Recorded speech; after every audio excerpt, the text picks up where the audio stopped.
We're in Athenry, at the ruins of the Dominican Priory here. Now you might think that this is just another anonymous pile of old stones like so many around Ireland, but you'd be wrong. It's not anonymous at all. A precious document survives giving the names of donors to Athenry Abbey over several centuries. And the picture that emerges is very surprising indeed.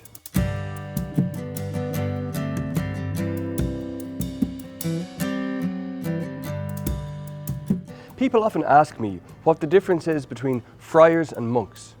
One of the major differences is that traditionally monks have farms, often very large farms, and they provide for their community and for their buildings and so on from that farm.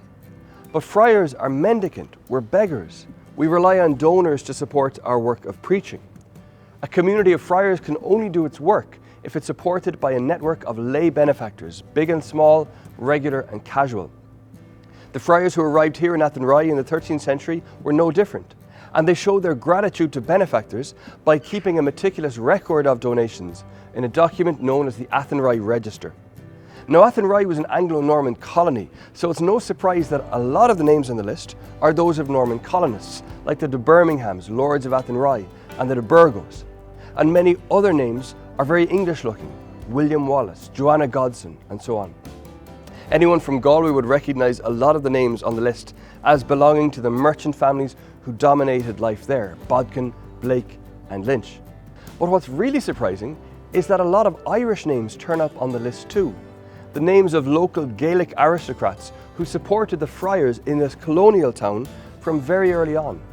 So we find that Phelim O'Connor, King of Connacht, founding patron of the Dominicans in Roscommon, paid for the building of the dining room here. Eugene O'Hain had the dormitory built, and Cornelius O'Kelly, King of Iwanya in East Galway, built the chapter house. In other words, the friars here were popular across ethnic and linguistic boundaries. Apart from payment for buildings, there are records of lots of donations of goods. Edmund Lynch donated a set of blue vestments for use in the liturgy, embroidered with silver flowers. Others donated books and vessels used in the liturgical prayer of the friars. Adam Crinan, a scribe, donated a missal. Joanna O'Kelly gave a gradual, a book of music for the Mass. And William Blake gave 2 bronze candlesticks and a white cloth to cover the altar at which his parents were buried. There were donations of art too. William Butler, in the mid-15th century, donated a painting of the Assumption to be placed behind an altar and imported it from Flanders at his own expense. There's a nice personal touch in one of the art donations.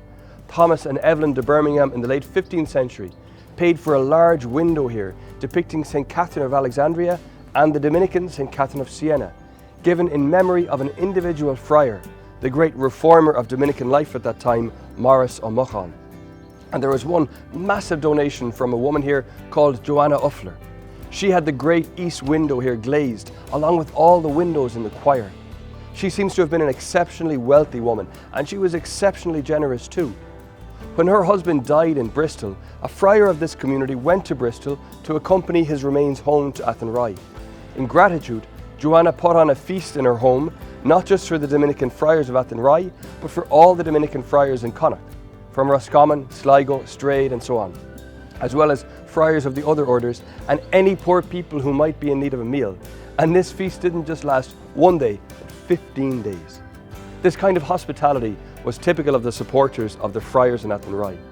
One patron of the community had 2 friars with them at table every day. Another had 4 friars dine with her every day during Lent. And a woman called Margaret Ballach Lynch is named in the register the hostess of the friars. It seems she put them up in Galway when they were passing through there. The Athenry register opens up a whole world of relationships and helps us bring this ruin to life for us. It was once a fine set of buildings, home to splendid liturgy and a community of friars who were by no means isolated from the community around them. The men and women of Athenry knew the friars, and they were committed enough to their mission to support it with their hard-earned money.